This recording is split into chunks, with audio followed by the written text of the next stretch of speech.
back to my channel. My name's Taylor. I'm a military spouse in Rota, Spain, and today I'm going to tell you all about housing and picking out a house in Spain.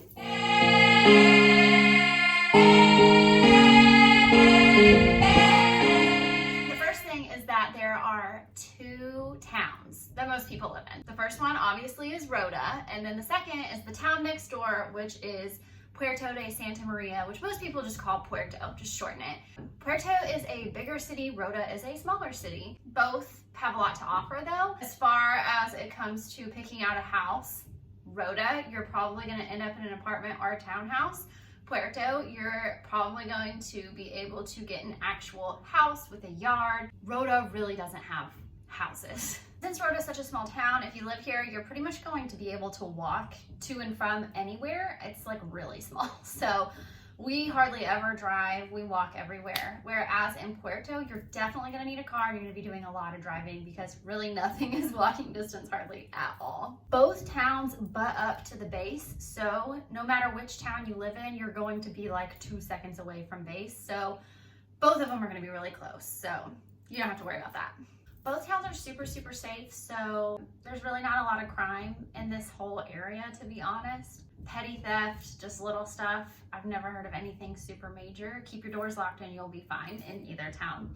The nice thing about Rota is that no matter where you live, you're probably going to be about 2-second walk from the beach. Whereas in Puerto, kind of the city is right on the beach, but it pulls off this way. You could live pretty far from the beach, but in Rota, no matter where you are, you're probably walking distance.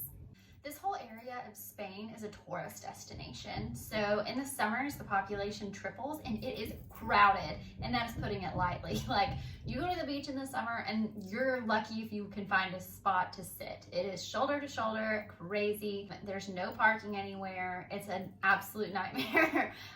It's really not that bad if you live here. So I say that because I want you to know that when you pick out a house, make sure it comes with parking, a driveway or a garage or something, because a lot of places don't come with parking and they just expect you to park on the street. So make sure that that is something on your list that you get, because you are going to need it.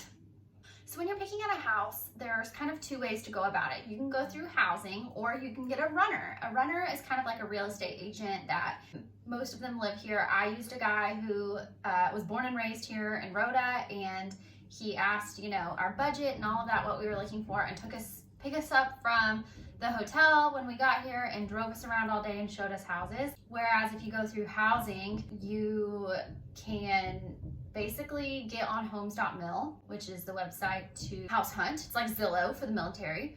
And you have to pick out two, and then you take it to housing and tell them, I want to see these two houses, and they'll drive you, and then that's it. And then if you want to make another appointment, you can make another appointment to see two more. So it's a lot lengthier of a process, which is why I used a runner. And they're both free, so you're not going to pay for anything. It's nice because the runner, he helped us like negotiate and translate and all of that stuff. So it's kind of nice to have somebody like that to help. One of the really cool things about Spain is that you can negotiate your lease. Unlike in America where they offer you a lease for your place and that's that, here you can like barter with them, and it's really cool. So a lot of people will negotiate to add in things like utilities or Wi-Fi or cleaning lady or something like that, because your BAH is a little different over here. They don't give you all of your BAH. They pay your rent exactly what it is.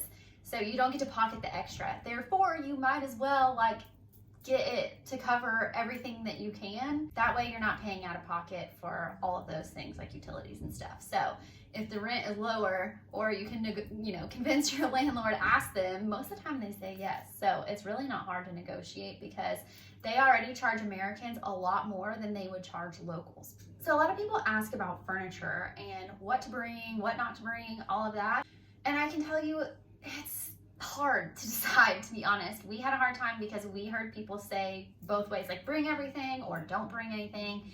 It's very torn and the jury's still out, to be honest. So we got here and a lot of places we looked at were furnished, but not the type of furnishings that you want, if you know what I'm saying. So we brought everything, and then we ended up finding this apartment, which was furnished, and it was so cute. And she actually said we had to keep some of it. She said, I can't take the couch out, but if you want to bring the rest of your stuff, we can trade it out. Well, the couch is yellow. And I was like, I don't have anything that matches your yellow couch. So we just ended up keeping everything in the living dining area. And then we kept our king size bed, which literally there's like this much space around the outside of it. Just FYI, bedrooms are small here, but we weren't really willing to sacrifice our king size bed. It was worth it, I think, to have the bed. I am happy to turn sideways and shimmy around the bed when I need to.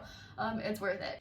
There are some furniture stores here, but it's hard to get furniture. Like the Next has a furniture store, but every single person that I know that's ordered something from there, they don't keep it in stock. So they have to order it, and then it takes like 3 months to get here. And then my friend ordered a couch and it came broken.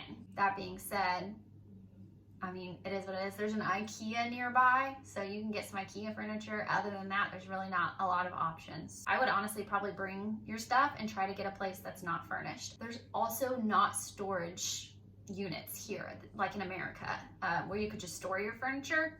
No, that's not a thing here. I looked really hard for one and never could find one. Since we kept all my landlord's furniture that was here, we had to have something to do with our furniture, and my landlord coincidentally had some space for us to store it, but that's not typical. You're usually like on your own, or you have to try and sell it or throw it away, I guess, put it next to the dumpster. I would say bring like the basics, the main stuff, dresser, bed, couch. I would bring that probably. All right, so that's my 2 cents on living in Spain and housing and all of that. If I missed anything, leave it in the comments. Hit the subscribe button, obviously, all that, whatever. Thanks for watching.